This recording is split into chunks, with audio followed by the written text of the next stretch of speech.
மெல்லியே நீ மங்கை எனும் பருவம் கண்டு காதல் வாழ்வுக்கோர் மாப்பிள்ளையை கண்டு தேவை இவன் எனவே செப்பும் மொழி எனக்கு தேன் கனி தித்திக்கும் கற்கண்டு அப்படின்னு அப்பா அம்மா சொல்லுவாங்களாம். நீங்கள் வளர்ந்து படித்து ஒரு நல்ல மாப்பிள்ளையை பார்த்து இவரை தான் நான் கல்யாணம் பண்ணிக்க போகிறேன் அப்படின்னு அப்பா அம்மா கிட்ட சொன்னால் அது அவங்க காலில் தேன் பால் ஊற்றுற மாதிரி அப்பா அம்மாவுக்கு இருக்கும்னு ஒரு கவிஞர் கனவு கண்டார் பாருங்க. அதுதான் மாபெரும் தமிழ் கனவு. அப்படிப்பட்ட தமிழ் கனவு கவிஞர்களுக்கு இருந்தது. ஆனால் பெண்களுடைய வாழ்க்கையில் அது இல்லை.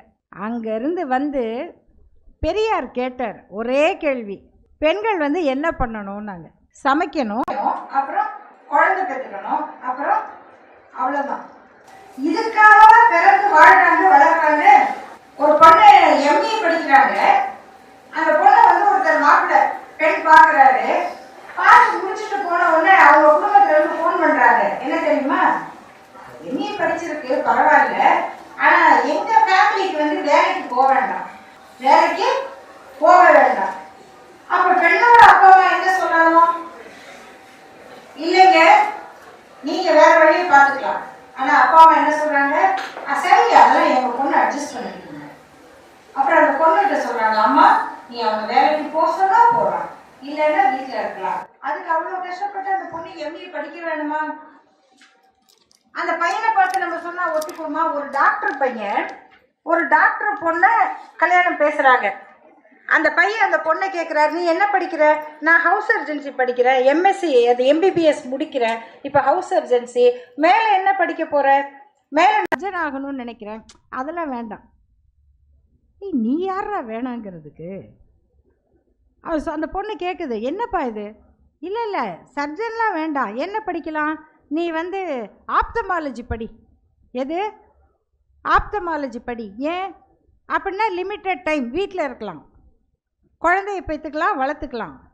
அப்போ நீ என்ன பண்ண போகிற? நான் இது படிக்க போகிறேன். அப்போ அந்த பெண் அந்த பையனுடைய படிப்பை வேணாங்க நீங்கள் இதை படிக்காதீங்கன்னு சொல்ல முடியாது. ஆனால் இவ்வளவு படிக்க கிடைச்ச வாய்ப்புக்கு பிறகும் இந்த மாதிரி நிர்பந்தம் வந்தால் ஒரு பெண்ணுடைய படிப்பா கல்யாணமா அப்படின்னா எது முடிவு செய்யப்படுது? கல்யாணம். இப்போ சமீபத்தில் நம்முடைய முதல்வர் அவர்கள் இங்கிலாந்து போயிருந்தார். இங்கிலாந்துக்கு போய் ஆக்ஸ்போர்டு பல்கலைக்கழகத்தில் நிகழ்ச்சி நடக்குது. அந்த நிகழ்ச்சிக்கு பிறகு அவரை நூற்றுக்கணக்கான குடும்பங்கள் சந்திக்கிறார்கள்.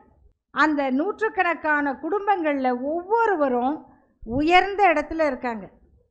இப்போ கொஞ்சம் யோசிச்சு பாருங்க, நான் சொன்னேன் இல்லையா அந்த கேப், அவ்வளவு சிறந்த தொழில்நுட்பம் அதுக்கப்புறம் இல்லாமல் போச்சு.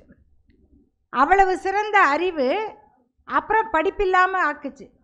இந்த சூழ்நிலையை மாற்றி இந்த ஒரு நூற்றாண்டில் தந்தை பெரியார் தொடங்கி இன்னைக்கு வரைக்கும் பெண்களை முன்னேற்றணும்னு சொல்கிற அத்தனை பேரும் இந்த தமிழ்நாட்டின் தலைவர்களாக இருந்தார்கள்.